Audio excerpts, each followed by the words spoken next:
All right, welcome back to another episode of the New Mexican Sports Podcast. I am the sports editor, Will Weber, as always, joined by James Barron. Look, James, I just woke up, as you can tell. I know you literally, Yeah, yeah. For I'm people in who the want to car. know, yes, Will lives in his car. Yeah, outside of University Stadium, which you can see over my shoulder in the car. But I was up late last night trying to watch the Dodgers Blue Jays game 3. Did you survive all the way through 18 innings? I started nodding off right when they got to about the 17th inning, and then I think I was jolted awake by the sound of the ESPN announcers exclaiming that Freddie Freeman hit a home run. Yeah. And then That's once how once that happened, I was like, I just turned off my radio, and I yeah. was fast asleep within about 5 minutes. I was oh, because you and I and Eric Hedlund, our sports designer, we have Yeah. that little group chat, and I faded out about the 13th inning. I just fell asleep, and your guys, I woke up to about 29 missed text messages from the two of you, Yes. and I woke up just as Freddie Freeman was coming up to the plate and hitting that home run. I thought I was watching a highlight reel, and it was live. It was like, oh, and then it kind of like stimulated me, and I was awake for another hour. So I want to thank the Dodgers for my hairdo today. I'm about to walk into the Jason Eck weekly press conference looking like I just slept in a dumpster, but what that's how it goes. Yeah, yeah. I mean, but it's a good look for you, man. Well, the part that really bothers me about the World Series, I'm not gonna lie, as a Is that the devout Angels aren't Angels in it? as a devout Angels fan, that Shohei Ohtani, I'm just hoping, look, and it's gonna offend all the Dodgers fans, but I hope when he hits his next home run, he trips around first base and tears an ACL. That's what I'm hoping for. That's the only thing I got left in baseball You you season. you you you had to be giddy when he kinda pulled up a little lane there at I second base know. on the base hit. You're Like, like, "Oh, this oh is it. He's no. done." He tore his hamstring. Poor guy. Gosh, now he's only gonna hit, oh, what, 46 home runs next year. Yeah, instead of 78 or Yeah. whatever he hit. Yeah, I'm glad the Angels let that guy go. What a terrible player he is. So, Yeah, man, I'm surprised we haven't even talked about the trial that's making your organization look no, totally inept. the The guy that trial, and then tagged yeah. they sign a manager who is coaching an 11U travel baseball team the week before, and then they only gave him a one-year contract. But who signs a one-year contract? In other words, Kurt Suzuki, we don't have any faith in you at all. And oh, by the way, you're inheriting just what might be the worst team in baseball. So good luck with that. I don't know, man. The Colorado Rockies will give you a run for your money. Oh man. Yeah. Yeah, so baseball season for me, look, baseball is my favorite sport, but the season ends basically in May every year for me. And then after that, I'm just stuck watching everyone else have fun. Well, your only reason for even watching this season was to make sure they didn't hit 100 wins. I Yeah, know you had that 100 little losses. countdown Yeah. there. Yeah. Which 100 they losses, did. They right. overachieved. We only lost 90 games, so it was a solid year for the California Los Angeles Angels of Anaheim. So it was. I'll Hey, man, take it it. took you till September before you were eliminated from the wild card race. Right. Well, it's because everyone else is so terrible. So, Oh, like, yeah. everyone else was keeping us in the race. But yeah, so World Series game 4 is tonight. We're recording this on a Tuesday morning, and honestly, I think the series is over. I think the Blue Jays had to win last night to keep that thing going. I don't think they can't bounce back from that. Dude, I still got faith in the Blue Jays. I'll see them through this fourth game. I'll bet you they beat Otani. Yeah. Well, look, last weekend was a big weekend in college sports. The Lobo football team broke out their turquoise uniforms, and of course, they had a home game against Utah State. Bronco Mendenhall, who Bronco was only here for a year. He's head coach at UNM for 1 year.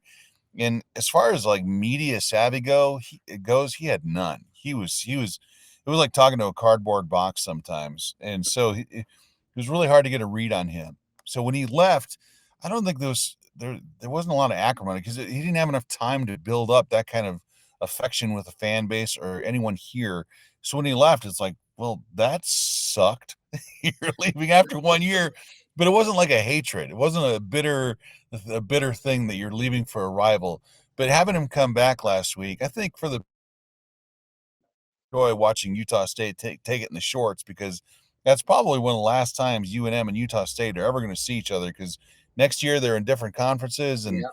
in the Pac-12 and Mountain West, it's a very messy divorce, and those schools want nothing to do with each other after this. So it was kind of a nice way to say, "See you, Bronco. We rebuilt our entire team with a patchwork offense and defense without you. And we wore special uniforms that looked great on TV. So see ya.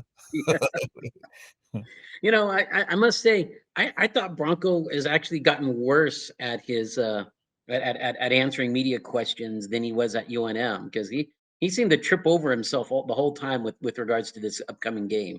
Like Yeah, you could literally tell it was the last thing he wanted to talk about. Like yeah, if he could have forfeited this game, I think he would have done it. yeah. Well, late for later in the week, I'm working on a giant story about the first year for every football coach in UNM history, and it's a long list. I there's I'd have to go back and count, but there's been probably close to 2 dozen football coaches in UNM's history. That's a lot of digging I had to do. What turned into what I thought was just going to be a regular story is almost like a term paper now, and I'm still Yeah. working. I've been working on it for a couple days, but you go back a long ways. In the last football coach at UNM to have a winning record in his first year, do you have any? You have who would your guess be? Well, the closest it came was Joe Lee Dunn, and he was 6-6. I Hmm. would have guessed. Would it be Marv Levy? Yeah, Marv Levy in 1958. Wow. Marv Levy, who was already on UNM staff, he was an assistant coach for 3 or 4 years, got promoted to head coach, and they won 8 games that year. So that was the last time UNM finished above 500 under a first year coach, which is kind of shocking, but not in some ways. Hey, why haven't we brought back Marv Levy? He's 100, man. You should bring him Yeah, back here and honor him. Put him in the he's Ring of still Honor just for alive. yeah. Yeah, I mean, he finished what, 14-6 in his 2 years here at yeah, UNM? I yeah. mean, 7-3 both seasons. He had a good run. He really did. And of course, he it was I don't you can't give him all the credit for University Stadium because they opened University Stadium literally the year after he left. He went to Cal to become the head coach after UNM, but University Stadium opened in 1960, and of course had that really good run right in the early 60s, and then mhm, things just completely fell apart as we got into the hippie era of the 60s where everything mhm. was going crazy across the country, Vietnam, the moon landing and all that stuff. UNM went straight in the toilet for football. And in a lot of ways, it's been stuck in that area for the longest time. Oh, yeah. You haven't seen a lot of success. So, yeah, I mean, outside of that 6-year run that Rocky Long yeah. had, I mean, UNM football, and then you could say that Franchione for about 3 or 4 years had a decent program, but other than Mhm. that, until until this year, really, I mean, it's like, yeah, Lobo football is Lobo football. It's just it's a placeholder until you get to UNM basketball. Yeah. And this program is not to the point where the success can sustain itself. Some schools just always do well no matter who the head coach is or who the personnel is. At UNM, it takes an extraordinary effort to keep winning year after year after year, which is why when you go back to the history books, there's been flashes like the Franchione years, like some of the Rocky Long years where they've done really well. Even Davey had a couple of good years when he was coaching here, but it's really difficult to keep doing that over and over and over again.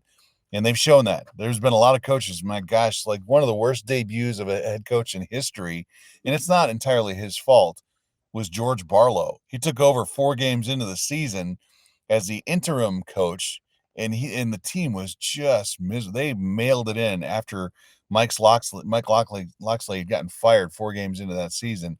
His first Mhm. game as a head coach, they lost immediately to New Mexico State, and it was just completely downhill after that.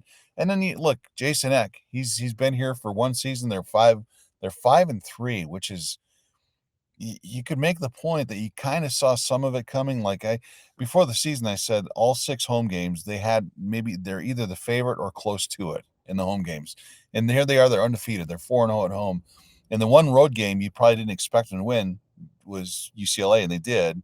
And so, in a lot of ways, they're exceeding expectations. But he's on the verge of doing something that hasn't been done in over half a century. So it's kind of fun to watch, and at the same time, it's also fun to go to an interview with him where the coach is engaging and he knows how to Yeah. answer questions, and he's not so socially awkward that he kind of reverts into the closet and just disappears on you. So I can see why the fans are kind of liking him. Yeah, absolutely. And I think he comes off as quite likable, and Yeah, I think that's one thing that really has gravitated people toward the football program. And it's a lot like what Rocky Long did when he got here, man. He really went out there and sold the program, Mhm. to the community, and that's what Jason Eck has done. I can't think of anybody who's really done that outside of Rocky over the last 25, 30 years and Yeah. gone to that level.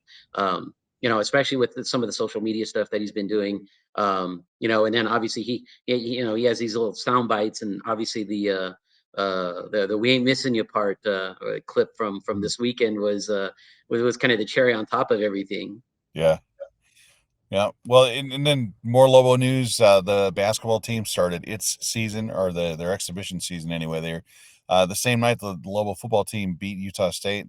The Lobo basketball team was in Pullman, Washington. They played Washington State in an exhibition game. They wound up losing that one. Gosh, what was the score? 74-66. And it was an unusual game. The game was not on TV, so I listened to it on the radio. And it, the UNM had 5 players foul out, but they didn't actually foul out because the coaches had this gentleman's agreement midway through the second half. Apparently, they went to midcourt, shook hands, and said, "Look, it's a practice game. Who cares? If someone fouls out, let them keep playing." So UNM had 5 guys foul out, and it was basically I'm sorry, 4 guys foul out, and it was 4 of their best players. And so they wound up losing. They did not shoot well. Typical exhibition game. They had a lot of turnovers. And so to me, I think the question is not about the talent level that UNM has. I think there's enough talent that Eric Olin has in this team to win some games. It's how these guys are able to do stuff off the court together, like the nonverbal stuff, how they get along, how they mesh as their personalities. If they can do that, I think they could actually be fairly competitive. But at this point, no one has any idea how good this team's going to be. Yeah, yeah, and I think that's always that's kind of been the cloud hanging over that program. It's just nobody knows. I mean, when you lose literally everybody that was on this team last year, and you Hmm. bring in an entirely new squad, it's a lot like how people looked at UNM football with Act for his first year, or back in August. Nobody knew what to expect, so I think people were ecstatic when they went to Michigan and actually didn't get hammered the way everybody expected, and that kind of raised expectations. And I'm guessing, you kind of hope the same thing happens, and Olin hopes the same thing happens with UNM basketball, where Hmm. they exceed expectations at least initially, and then you kind of build on it from there. And I mean, let's be honest too, the schedule's a little bit helpful, toward that, because that you don't see a really how should I say, there isn't the schedule that they had last year was tough. This one, not so much. Yeah, yeah. No, like, and one more college note. Today we ran a story on the New Mexico Highlands athletic department, which is seeking $85.5 million to redo its entire athletic footprint for its venues on campus. And you and I we've spent some time at New Mexico Highlands. We've seen just how dilapidated some of the facilities are. And here's my takeaway. I I had a chance to sit down with President Dr. Neil Woolf, who I think he's going to do a fantastic job at New Mexico Highlands. He hasn't been there that long, and he's already got some grand visions for the school, not just with academics and athletics, but just the infrastructure and the approach that they have. So I was really impressed by him. He's got Paul Grinstaff, who is basically he's the money guy for the school. He's the one who's going to find the funding that they need to do all these things. And then the athletic director, Scott Noble. The 4 of us sat down for a long interview, which was making smoke come out of my phone because I was recording the thing for audio purposes. Like, God, it took forever to transcribe some of those notes. But they're asking for $85.5 million to essentially rebuild the football stadium, which they should. They want to renovate the Wilson complexes, which is where they play basketball. They want to build an indoor practice facility, and then the auditorium, the pool, which is kind of like this forgotten building right behind the football stadium, which is no longer a pool because they were telling me that there was the plumbing underneath leaked. It just leaked underground. The water just disappeared, and they haven't been able Yikes. to fix it. So my thought was it probably turned into Carlsbad Caverns. Those are probably there's like a huge sinkhole. The entire facility is going to disappear into a sinkhole someday. But it's a big ask, and they said they have enough money in place right now to start the football facility next spring. So they're going to plow that whole thing over, move it over about roughly about 50 feet to the east, and the football stadium will border right up against Ninth Street. but they're asking for all this money. I think what they're actually going to get is somewhere close to about 25% of it, which is enough to redo football, do some stuff with baseball and softball. But hey, you know what? It was an ambitious plan. It's always cool. Like I was always a kid in school where I was enamored by coloring books. You can talk to me about coloring books all you want to, but if you have one and you can show me one, I was super into it. So, and they had a coloring book. They had that 87-page document, the laminated notebook that they had that showed all the architectural renderings. Like, oh, this is so cool. So they do have a plan, but where they get what they go from point A where they are right now to point, X, which is where the money is, that remains to be seen. And I think what Highlands is going through is what a lot of the smaller school colleges definitely are going through, because so much attention is brought to NMSU and UNM, and that's where state legislators, and that's where a lot of the money goes toward. Mhm. Schools like Eastern, Western, Highlands, even schools like Northern New Mexico, and the schools down south and University of the Southwest and NIMI. I mean, they all kind of get short shrift when it comes to that stuff. So if Mhm. they can get, like you said, a quarter of what they're asking for, man, that's a pretty good get. Yeah. They should be really proud about that. And hopefully over time, maybe they can get to that point. I mean, when I say time, maybe in 50 years they get everything that they want, but but at least they made the effort, and they're doing little things to kind of help improve the facility. Because I mean, let's be honest, I think we talked about it. We talked about it, I think, a little bit last week too. Mhm. Just the fact that you know uh, Highlands facilities are just, they're substandard compared to even what you see at, like, say, Robertson or even West Yeah. Las Vegas. And they definitely need an upgrade, and hopefully the state legislature understands that, and kind of gives them the money that they need to be able to make it look at least like a small school Division II college should. Yeah, we've both known some of the athletic directors. They've had a lot of turnover in the athletic Yeah, director seat over the years. Cindy Roy Ball, Ed everyone's Manzanares, not a- John yeah, Fossil, Dennis Francois, John Lumley, a lot of really good people who've been in there. And it's not like they've been negligent. I mean, certainly you and I both know Ed Manzanares pretty well. We both know Cindy Roy Ball pretty well. yeah, They've tried hard to find the money. They've tried hard to do what they need to do to keep things going, but there's just not a lot of influx of cash that comes into that school. yeah. So the mindset very, very quickly becomes survival. You're not shopping at Whole Foods. You're going down to the Dollar Tree to pick out, dented cans of Yeah. SpaghettiOs. That's what you're doing at Highlands. You're just trying to make ends meet and stretch that thing as far as you can. But one thing I've noticed that they've never really had over the years, over the decades, is they've never had a super strong lobbying effort. The people are going to cinch up their ties and go to Santa Fe Mhm. and take politicians out to lunch. That's kind of what they need to do. They need to glad hand people, and beyond that, it's not just saying, "Please, sir, may I have some more." You got to have an actual It's plan in like, place. yeah, you You got have to to show them the Yeah, you have vision. to show 'em spreadsheets and the schematics, and you have to do all that stuff and say, "This is what we want, and this is how much it's gonna cost. What can you give us?" Yeah, and hopefully they do get that. And yeah, and I know that there are some legislators there in the Las Vegas area and everything that I think do support New Mexico Highlands, and that's always a good starting point. But man, you got to do more than that, man. You really gotta work and grease the wheels with Yeah, some of these politicians and everything to get things done. So good on them for kind of taking that first step, and hopefully it does lead to some productive talks, and maybe even a little bit of funding. Like, even if yeah, it's like, man, hey, it's better than none. yeah. Well, we're gonna take a break, and we're gonna come back 'cause, oh, by the way, the high school soccer state tournament starts this week. So, the Yes, pairings came out, for soccer on Sunday, so we're gonna talk about that. We're gonna talk about some of the football stuff. We're entering our last week of the high school football season. that's right. Volleyball's right around the corner, cross country's right around the corner, so we'll take a break, and honestly, there's not a single person in the state more dialed into the high school scene than the guy sitting right here. James Barone, he's literally the Rain Man of high school sports knowledge. So I'm going to defer to you on a lot of this stuff. So we'll take a I got my break. whiteboard ready, man. Just so you know. We'll come back and talk about it, and then the James Barone hour to close out the show.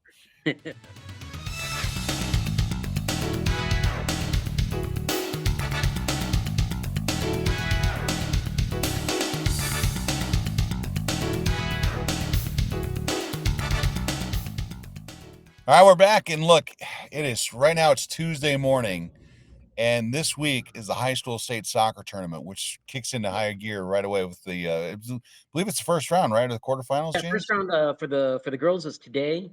Mm-hmm. At least for the big schools, 4A and 5A. And fortunately for us, we don't have to worry about that because Los Alamos got the 4 seed, and neither Capital or Santa Fe High made it into the state tournament in the 5A bracket. So we actually get an extra day off here before things really start to kick off. And Yeah. Wednesday we'll have Los Alamos and Taos both playing. Los Alamos plays Silver at home, and Taos entertains Chaparral up at Eco Park. And that really kind of kicks things off. And then this weekend we get to the quarterfinals where really things start to pick up for us because we've got Santa Fe Prep and St. Michael's. Both the girls play at home on Friday, and then Prep and St. Mike's boys play each other in the first round Mm-hmm. on Saturday. So there's a lot of soccer to be played this weekend. I'm not going to say that it's going to be good soccer, but there is a lot of soccer that's going to be played. Well, like a couple takeaways from that. I remember, first few weeks of the season, Capital soccer team was 6 or 7-0, and you wrote Yeah. a story about how great they were playing. I blame you for killing their season, Oh, I man. know. They're Well, not. it's your typical New Mexican jinx, man. That's what we do. That's our thing. Yeah, like Capital not being in the state tournament. It wasn't because lack of a strength of schedule. It was that story that James Barron wrote about how good they are. The Yeah, NMA's just like, exactly. well, yeah, the heck with this team. Can't have that happen. It's funny how schools haven't figured that part out. I'm surprised people still let us in the front door.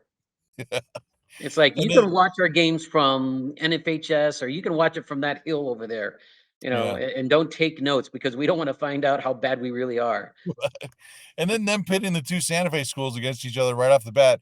I think Yeah. that's JP Murrieta's way of telling us to go home early. He doesn't want us around. He's Well, just yeah. trying to Well, knock teams off. well, and the fact of the matter is there will be one Santa Fe school probably left in the boys bracket after this weekend, and they have half the teams in the 18 bracket.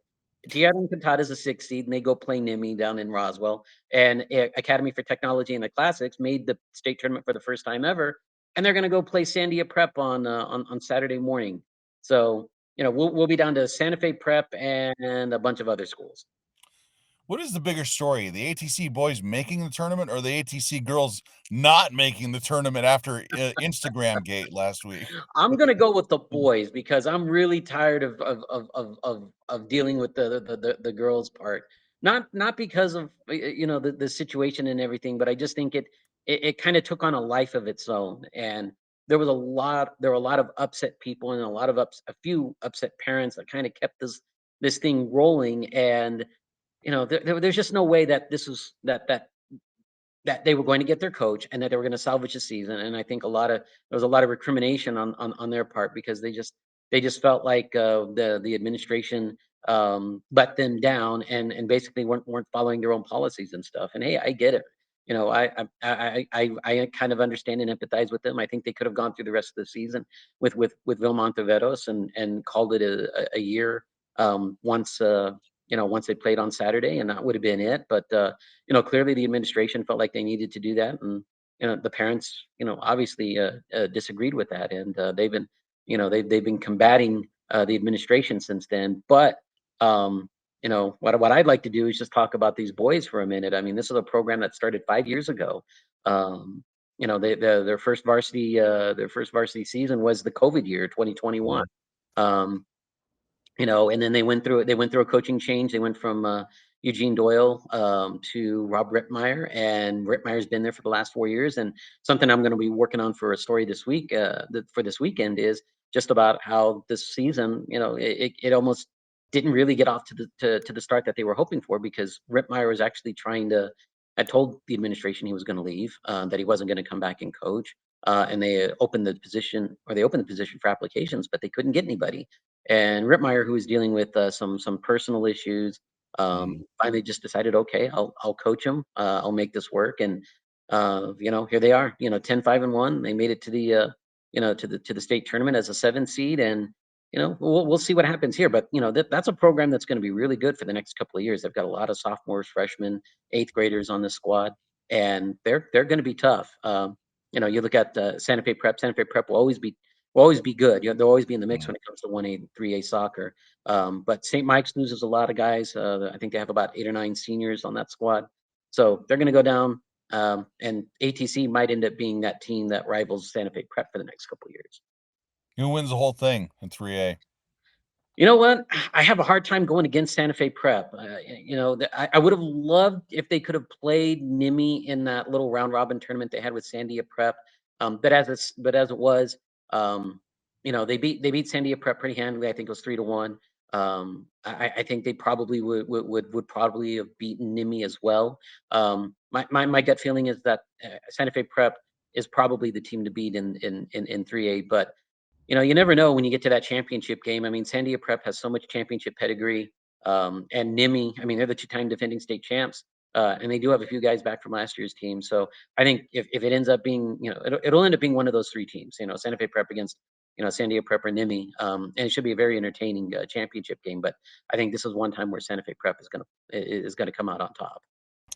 And then every time we look at the 4A bracket, Los Alamos is always in it. Taos is sometimes Yeah, a blip on the radar, but inevitably it always comes down to Academy and St. same Pius, Pius, and then and Hope Christian is a late entry too. But it seems like you're always fighting that uphill battle against the private schools in 4A. absolutely, and we got to toot our own horn because well, maybe not our own horn, but at least the Northern's horn, because AJ Herrera, I Yeah. know he was a St. Mike's a St. Pius grad and everything, and he made his name there, but he's got roots up north. He coached for almost a decade at Santa Fe High, Hmm. and he's got St. Pius on as the 1 seed, and they've got a shot at going to a third straight championship match and winning 2 out of 3.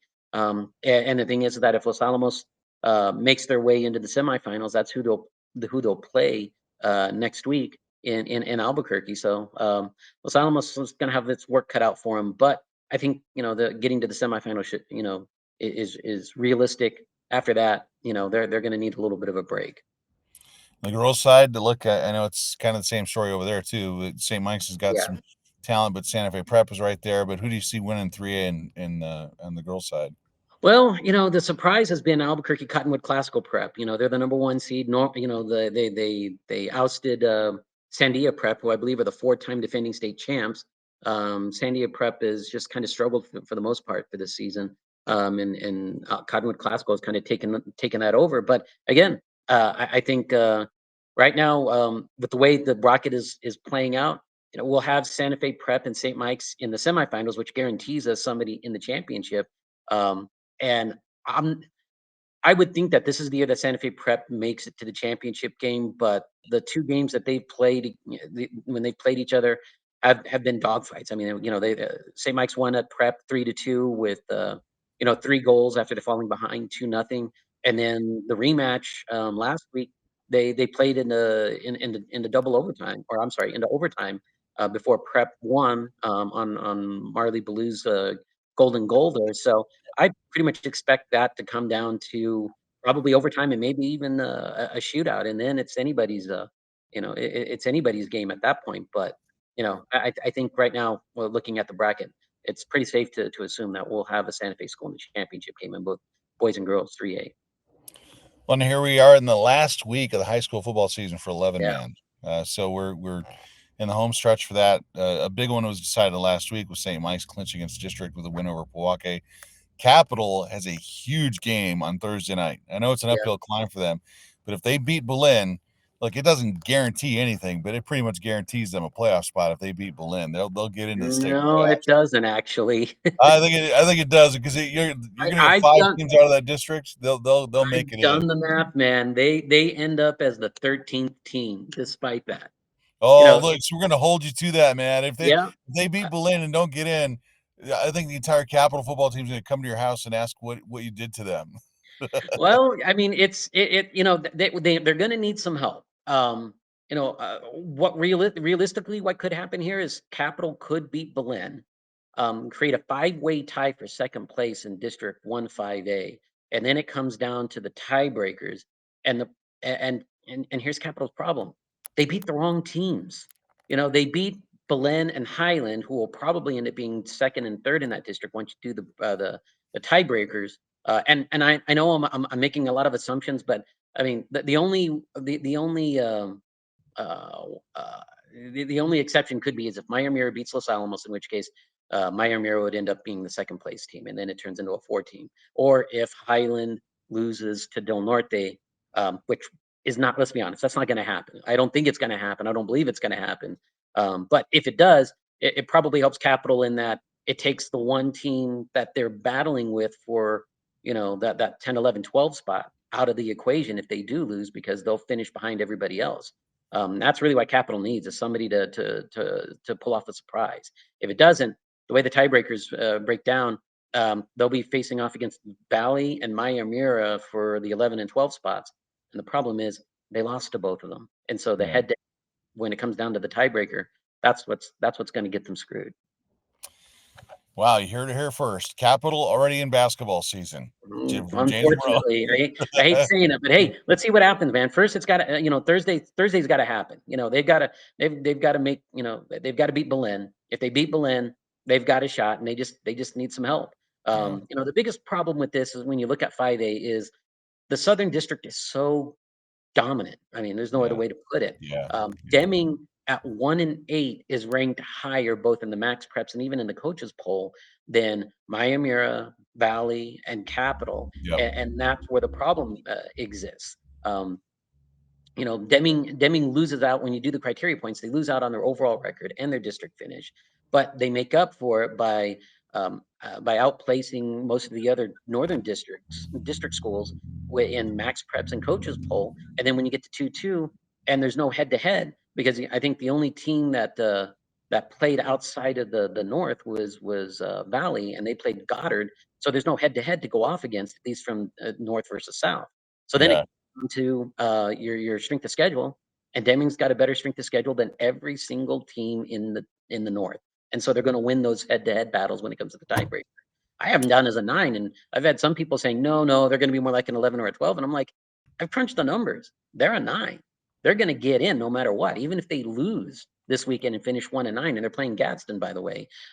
Maybe the worst thing that could happen for Capital and everybody else up north is that Deming wins, because that pretty much assures them that they're going to get in. I mean, they're on the bubble as it is, but getting to 2-8, that's going to be enough to get them in, and that means one of those teams that finish, if 5A ends up in a 5-way tie for second, you're going to have one of those teams just on the outside looking in. Which shows you how asinine the playoff system is in Yeah, in it that is, level. especially If in you the have a state. one-win team, a team that goes 1-9, and not only do they make the playoffs, but they're seated in front of other teams, it Yeah. just shows you how stupid, overcrowded it is. Like, Well, maybe they should just consider dropping this thing down to an 18 bracket and making it more exciting, because this is just dumb, man. Yeah, it kind of is, and I think also too, just creating these large districts. I know the idea was to help ensure that the schools have a district schedule, and not have to do as much non-district scheduling. But on the flip side, what it did is that it created problems as far as, especially in terms of, like, say, Capital, St. Mike's, Santa Fe High.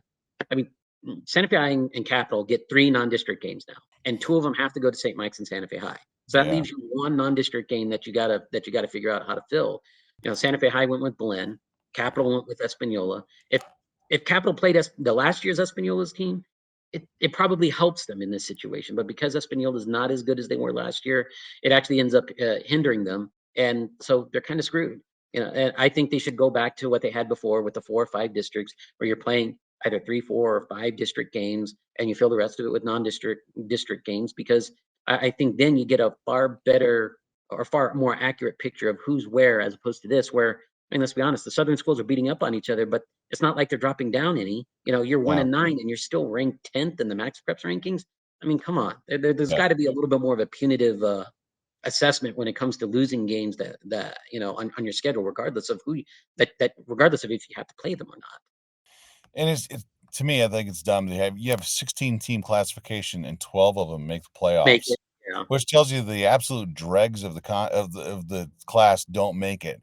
This Hmm. I remember the NHL, that was their problem for the longest time. You'd play this, like, 17-month regular season, and everyone goes to the playoffs. It's stupid. Then why play that whole Yeah, thing? and you lose to I it, think, and you lose to a team that had 20 wins, right? yeah, please, NMA, just somehow find the way to make it an 18 bracket, so getting to the state Yeah. tournament, getting to the state playoffs means something. It's an accomplishment.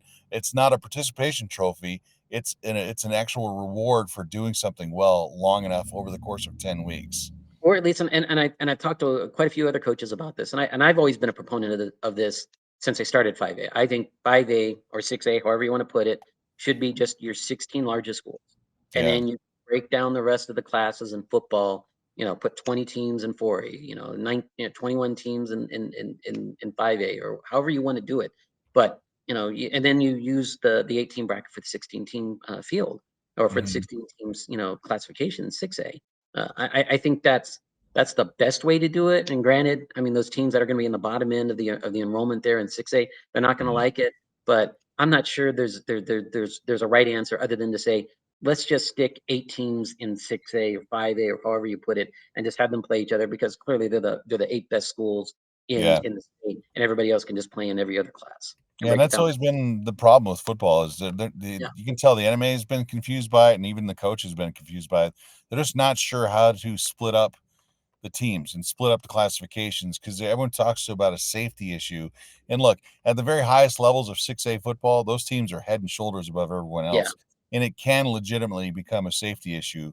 But when you get into the weeds of the 2A, 3A, 4A schools, I'm not sure you can make that argument that there's a huge difference between like a St. Mike's, which should be a 2A school, and they're hmm beating 4A schools like Taos, and they're competing with other like I think they can make it work, but it's hard to imply common sense when you're trying to map out a 2, 3, 4 year window for the playoffs and district alignments because things change all the time. But like the best thing about your and I's vantage point, we're never wrong from the edge of yeah. our That's true. That is true. laptops. I am undefeated at my laptop. So Yeah, we've yeah, got all the answers. yeah, Unfortunately, that's nobody wants to right. take them, right? That's right, man.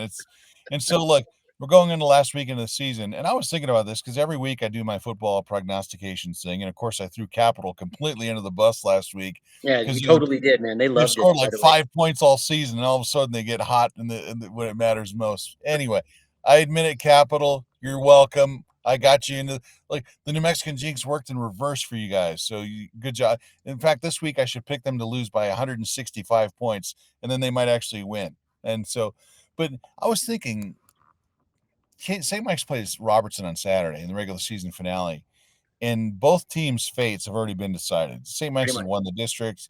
Robertson is going to get into the playoffs regardless of what happens. But is this the least amount of hype you've ever seen for a St. Mike's Robertson football game ever?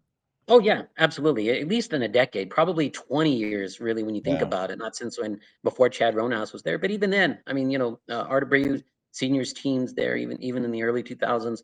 I mean, those are dogfights there. So I yeah, mean, it's probably been about 25, 26 years where there really mhm, hasn't been any hype, outside of the time that they weren't in, when they both weren't in the same district. yeah, Um, it just seems like it's just another football game. The only thing that I think people want to see is, can Robertson at least put up a better fight than everybody else has? I mean, mhm, you look at all the other teams in the district, and they all got 40, 50 pointed. Nobody came close to beating St. Mike's.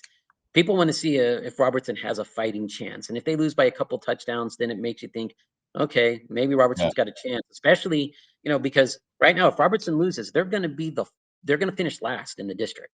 They're going to mhm, finish last, and that probably means they're an 8 or a 9 seed, which means they're going to get lined up against St. Michael's, possibly in yeah, the quarterfinals if they get past their first round game. Do I want to see Robertson again 3 weeks after they just beat me, and they only beat me by I only beat them by like 2 touchdowns? yeah, No. I mean, we saw how this game played out in 2013 when Robertson came back and played St. Michael's after St. Mike's 50 pointed him during the regular season, and they beat yeah. him. I remember Granted, that game. It's one of the yeah, coldest games I've ever been to in my life. yeah. It snowed and it was they were plowing the field off beforehand, and there were a couple of plays where I think that kid just died in the field because the Oh, I hits know, and especially with the way sounded like Robertson was hitting gunshots. that day. Oh my god, there that Yeah, first quarter, they sent some messages. They got a couple of penalties because of it, but yeah, they sent a message early on that, yeah, we are here and we are not going away, and it really just resonated through the rest of the game. yeah, But yeah, if I'm St. Mike's and Hot Springs, I mean not Hot Springs, Dexter, I'd be a little worried if Robertson ends up on my side of the bracket, yep, because that's not an easy game. yeah. If Robertson falls to that 7 seed and they match up with Dexter, That's gonna be a very tough game. Like, St. Mike's and Dexter both want to avoid Robertson as long as possible, but the truth is, one of those 2 teams is probably gonna They run have into to, them in the yeah, quarterfinals. yeah. That's just the And way it's gonna be. of course, we're talking about Robertson like they're still the Robertson of old, but shoot, they did not look very good against Hope Christian. They looked like a Yeah, very sloppy team, yeah, and maybe that was just because those guys, being 2 weeks away from the mhm, football field and no practice, maybe they weren't quite ready. It could be different now, especially now that they've had a week off to get ready for St. Mike's and for this, this final 4-week stretch here. mhm. If they come out like gangbusters and give St. Mike's a game, the alarm bells are going to be sounding all across, the north and the south that, you don't want to see Robertson in the quarterfinals. Yeah, and I've been in Vegas a couple times, since all the suspensions happened, and the chatter that I've heard from people up there is that even if the players come back, there's still kind of like a miniature revolt Yeah, or yeah. a feeling Oh, that, yeah, why would we wanna give all our all for this school when you guys disciplined us for something that we don't think was all that discipline worthy? And so, maybe well, it there's was a some of that. violation of it's violation of the code of conduct. I mean, if you're Yeah, vaping, you're vaping. You're not supposed to do that. So yeah, you kind of have to accept that. yeah. So the end of the high school football season, the regular season is this weekend. Soccer will be completely done by Saturday. Then, of course, then we transition into cross country and volleyball right after that. And then by middle of November, we are full bore into Oh, basketball season. basketball, man. Yeah, Aren't which you excited about that? that's what I've always loved that about Northern New Mexico is basketball is big pretty much everywhere you go. Like, I think in some ways it's kind of overhyped. Everyone talks about all these packed gyms. It's not really like that, but there's a level of intensity and Yes. anticipation when it comes to high school basketball that you just don't get with other sports. And in Northern New Mexico, it seems like it means more. This is what football down south is to Yeah. them.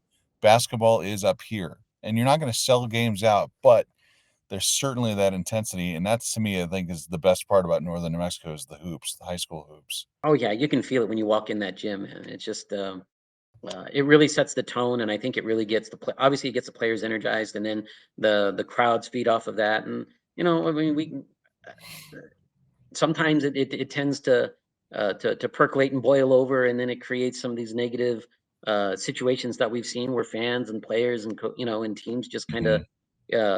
they lean a little bit too much into that intensity and the rivalry and the hatred and everything, and then things happen. But I think that's part of the reason why people like it so much is that people care that much about it, Yeah. and that's what makes it special up here. Is that the people that come up that come to these games and root for their school and for their teams. It's because it truly matters to them and they care about these teams and their schools, I Well, should say. that's with that, I think we should wrap up our show because Yes. our chief photographer Jim Weber's been calling me nonstop this whole show. So I'm not sure what did you do to him, He wants to James? know why we don't have anything for today and tomorrow. It's like, oh, Jim's mad, and it's probably has something to do with what Barron did to him. So that's the Probably. like, hey, Yeah. I'm gonna have to What break can I out my say, man? negotiating skills. Yeah. He's probably trying to negotiate whether or not whether we really need to shoot that Belen Capital game on Thursday. Yes, yes, we do, Jim. Yeah, the entire season's on the line for capital. I Not know. Yeah. really, but kind of. Um, but with that, look, maybe next week we can persuade one of these coaches, say Mr. Rittmeyer, to come on the show. Maybe. So there's an open invitation to that guy, so we can talk about that season and look, maybe if they do well this weekend, does he come back? So Oh, we he's can. Oh, definitely going to come back. yeah. Oh, I'm sorry. Read that in my story. You'll find out. Oh, there's it. Oh man, you just ruined the movie. I Oh, know, dude. I oh. know. We I bought know. He tickets to the dies in movie. the You end. need to Okay, give us dude. the Just get ending. over it. Oh, that stinks. Well, oh well. With that, we will see you next week, but exciting week coming up. A lot of stuff, a lot of cool stuff going on. Soccer, football, a lot of college stuff. And yeah, you can read all about it here in the New Mexican, and we will see you a week from now. That's right.